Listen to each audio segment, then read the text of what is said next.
College is the ticket to socioeconomic mobility and a higher quality of life, but California is doing a poor job of supporting low-income students on their path to higher education.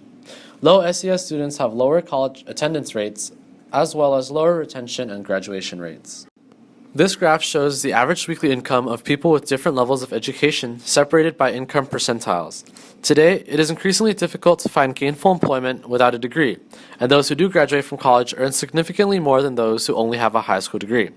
For example, people with bachelor degrees make $471 more per week on average than high school graduates.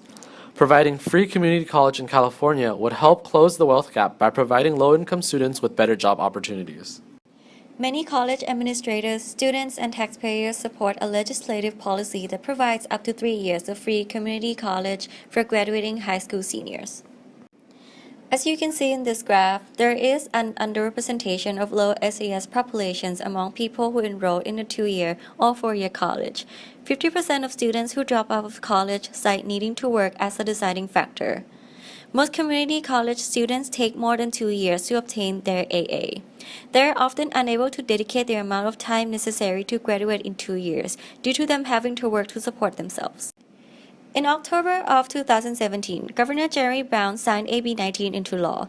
This bill promises to provide 1 year of tuition-free community college to first-time, full-time students who are California residents. As of February, 17 states have come to offer some form of free community college. Free higher education is common practice in many places outside of the U.S., such as Germany, France, and Brazil. Some areas in the U.S. have already implemented free community college and found great success. For example, Tennessee's program has shown an effective increase of 30% first-time freshman enrollment. Retention rate for this program is 76.9%, which is far greater than the national average of 48.5%. Funding for ED50 would be taken from multiple sources, such as the existing program called the Board of Governors Fee Waiver. Some opponents of the bill argue that they do not want to pay more in taxes in order to fund other people's education. The proposed plan to fund this bill would not increase taxes, though. It would instead expand funding for the BOG Fee Waiver by reallocating resources, largely from other scholarship programs. Essentially, this bill tries to allocate scholarship funding in a more efficient and equitable way. However, many of the proposed funding sources are yet to be approved, and therefore the bill has not moved forward since it was signed by Governor Brown. Though ED50 is a step in the right direction, 1 year of free community college may not be enough. The cost of tuition does not cover expenses such as books, rent, and transportation, meaning that many students will still need to maintain at least a part-time job to cover other expenses. We propose a policy that would provide free community college tuition for graduating high school seniors in California for up to 3 years. Students would be able to flexibly work while attending school to support themselves and purchase school materials. To be eligible, students must be California residents, maintain a minimum of 2.5 GPA, be enrolled in at least half-time, and attend a mentoring session once per semester designed to help students stay on track with their studies.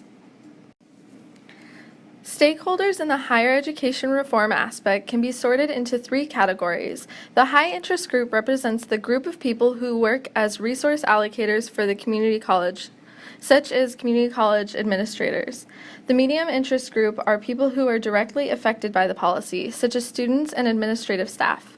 The low interest group are those who may not be directly affected by the policy, but are indirectly contributing to the policy funding, such as taxpayers.